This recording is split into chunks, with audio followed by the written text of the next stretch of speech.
pour pouvoir comptabiliser un produit net sur cession des TVP, on va poursuivre la méthode suivante. Donc là, on va débiter la banque, c'est-à-dire on va encaisser un montant. Lequel? C'est le prix de vente net, c'est-à-dire le prix de vente des TVP en question, mais il est net de la commission TTC. Parce que pour pouvoir réaliser la vente, en général, il y a l'intermédiation bancaire. C'est la banque qui sera chargée de réaliser la vente pour l'entreprise.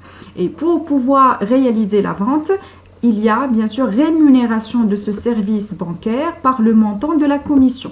D'accord? Sur lequel, bien sûr, on va facturer une TVA. La banque facture la TVA à l'entreprise et bien sûr, il s'agit d'une TVA récupérable sur charge pour l'entreprise qui a réalisé la vente. D'accord? Donc, pour résumer, on va encaisser un montant, mais net de la commission TTC versée à la banque en contrepartie de, bien sûr, son intermédiation au niveau de la vente. Également pour les TVP, donc ici on voit que l'on a crédité les TVP. C'est tout à fait normal parce que les TVP ont été vendus. Donc, ils ne doivent plus figurer dans le bilan de l'entreprise. Donc, ici, la classe 3, quand on la crédite, ça veut dire je cherche ici à faire baisser la valeur, c'est-à-dire je cherche tout simplement à effacer les TVP vendus du bilan de l'entreprise. Ici, on a inscrit un produit net sur cession des TVP parce qu'il y a eu un écart positif entre le prix de vente et le prix d'achat. On a réussi à vendre plus cher, d'accord, que le prix d'achat, les TVP en question. Donc, puisqu'on a eu un écart positif, il faut le mettre au niveau, d'accord, de la classe 7, 73,85. C'est un produit financier qui porte le titre suivant, produit net sur cession des TVP. Et on va mettre l'écart, c'est-à-dire le résultat de cession.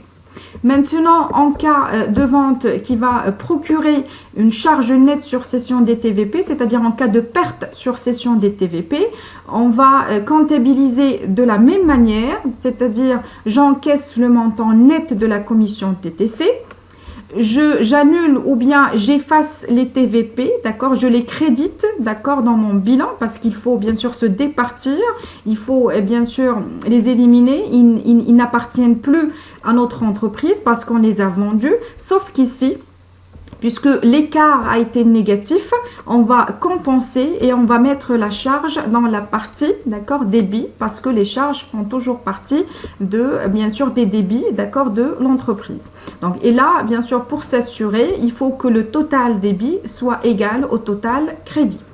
Alors, pour pouvoir un petit peu pratiquer tout ça, d'accord, et pour pouvoir l'ancrer davantage, je vous propose l'application 8 suivante. L'entreprise Alpha procède le 16/4/2015 à l'acquisition d'un portefeuille diversifié composé de 150 actions Oméga au prix de 350 dirhams, ça c'est le prix d'achat unitaire, et 200 actions Bêta au prix de 450, c'est le prix unitaire pour pouvoir acheter une seule action Bêta.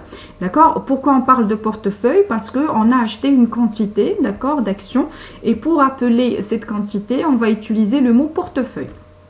La banque a facturé la transaction de 2 dirhams l'action et a appliqué une TVA toujours, d'accord, la TVA elle est toujours de 10% sur les opérations bancaires. Donc comme avec la vente, l'achat des actions repose sur l'intermédiation bancaire. Donc c'est un service que l'on doit rémunérer par le versement, d'accord, d'une commission.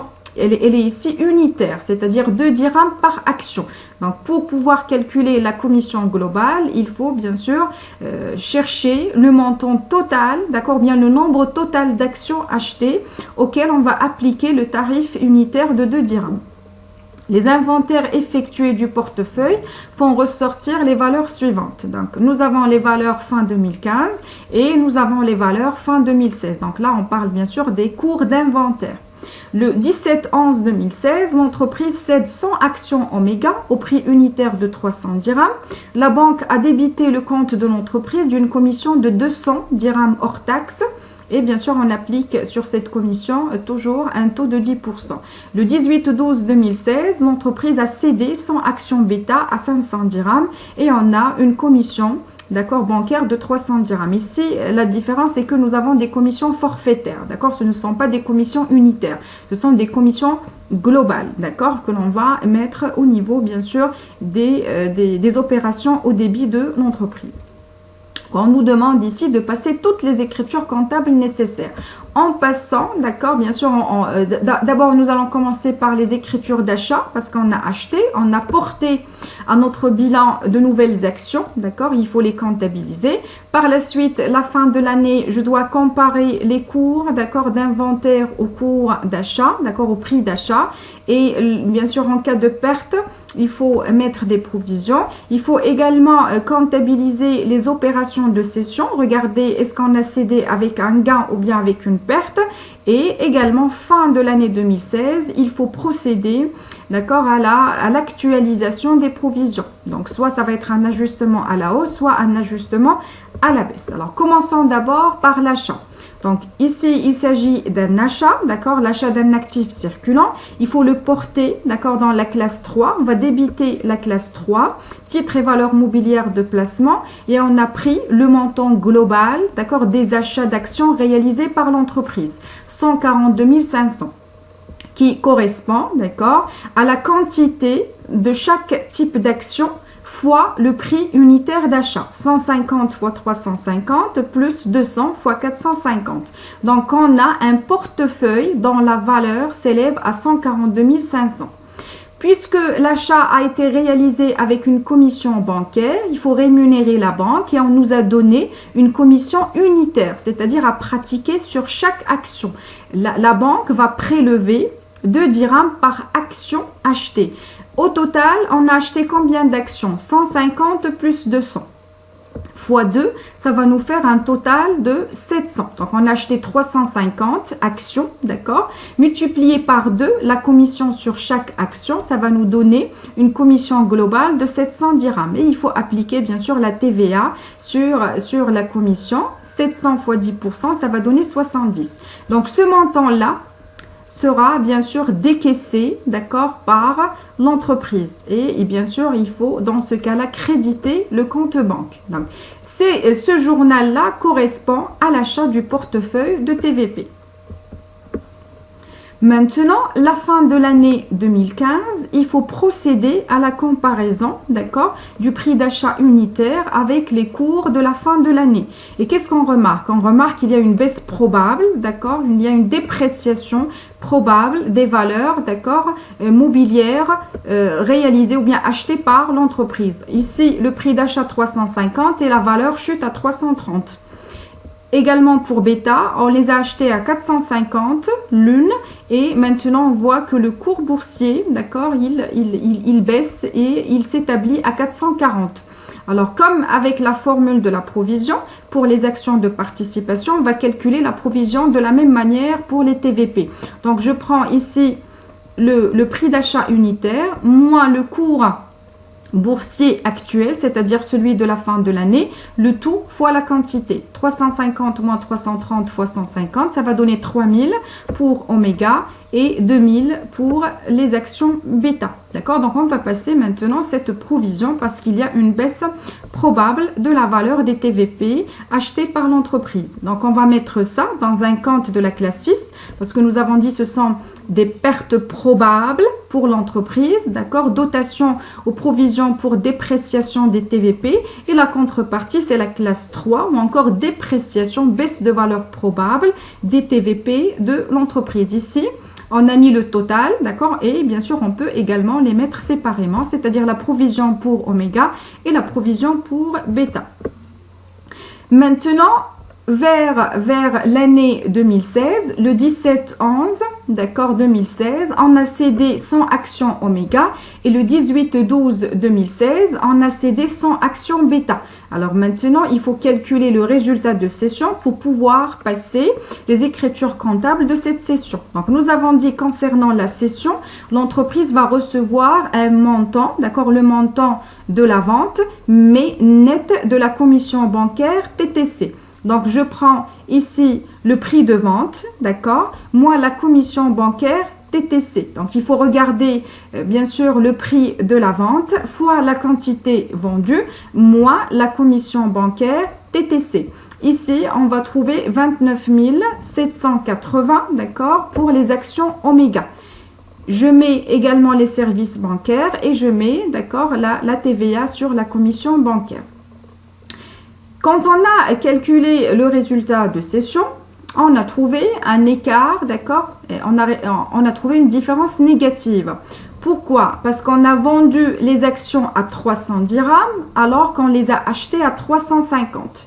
Donc, je prends 100, 100 c'est la quantité vendue, fois 300, moins 100 fois 350. Et bien sûr, là, il y a une perte. D'accord? C'est pour cette raison, on a comptabilisé l'écart ou bien le résultat de cession dans un compte de charge. Charge nette sur cession des TVP.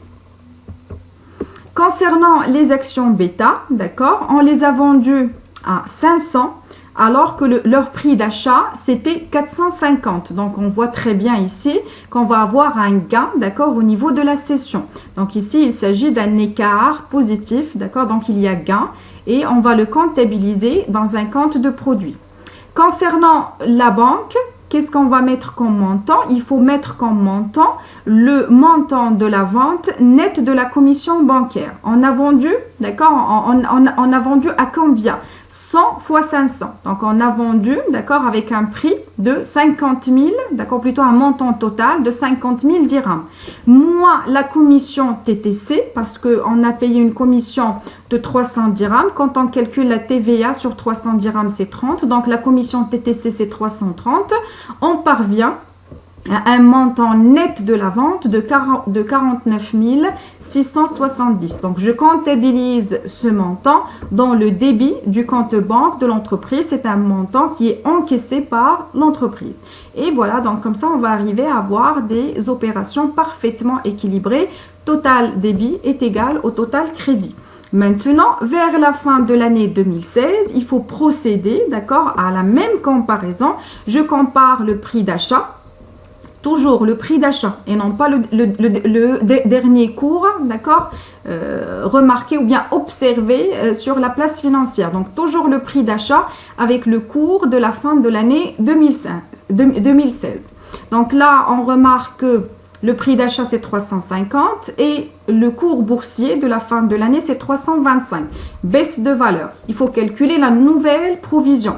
C'est 350, d'accord, moins 325 fois 50. Ici, on voit que l'on a changé, d'accord, la quantité des actions. Pourquoi? Parce qu'on a vendu, d'accord, on a vendu des actions et on ne peut pas, bien sûr, utiliser le montant global.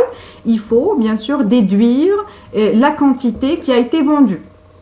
Quand on déduit la quantité vendue, d'accord, là, on va avoir 50, la quantité qui reste des actions Omega, d'accord. Avec ça, on va avoir 1250, la nouvelle provision. Maintenant, est-ce qu'on peut comptabiliser directement la nouvelle provision? La réponse est non. Quand on comptabilise, ou bien pour la deuxième fois, quand on cherche à constater la provision pour le deuxième exercice, il faut toujours que la nouvelle provision soit comparée à l'ancienne provision. Si la nouvelle provision est supérieure, on va mettre, d'accord, une dotation de la différence entre les deux. Par contre, si la nouvelle provision, c'est notre cas ici, est inférieure à l'ancienne provision, il faut inscrire une reprise de la différence entre les deux. 3000 moins 1250, ça va donner 1750. On va refaire le même travail pour les actions bêta. D'abord, on révise les quantités. Je prends la quantité initiale, d'accord, acheter des actions bêta, moins ce qui a été vendu, là, d'accord, et on parvient à 100. 100, c'est la quantité qui reste des actions bêta. Et bien sûr, on procède à la même comparaison entre le prix d'achat et le cours actuel. On a 450, d'accord, par contre, il y a une baisse de valeur probable parce que le cours de la fin de l'année s'établit à 445. Donc, on fait la différence entre les deux. Le tout fois la quantité révisée, ça va donner 500. Et là, c'est bien sûr la nouvelle provision. On ne la comptabilise pas directement parce qu'il faut toujours la comparer à l'ancienne provision. Et qu'est-ce qu'on remarque? On remarque que l'ancienne provision est largement supérieure à la nouvelle provision. Donc, il faut ici ajuster à la baisse. Et je vais mettre, d'accord, la différence sous forme de reprise. Donc, ici, on remarque que nous avons deux reprises sur les deux actions, on va prendre le total des deux et l'inscrire sous forme, d'accord, d'écriture, d'annulation ou bien de révision à la baisse de la provision sur les TVP. Nous allons contrepasser provision pour dépréciation des TVP et, d'accord, puisqu'on ne peut jamais contrepasser un compte de dotation, d'accord, on va utiliser un compte de produit pour le faire, reprise sur provision pour dépréciation. Donc, on va mettre le total des deux reprises, 3250, 3250.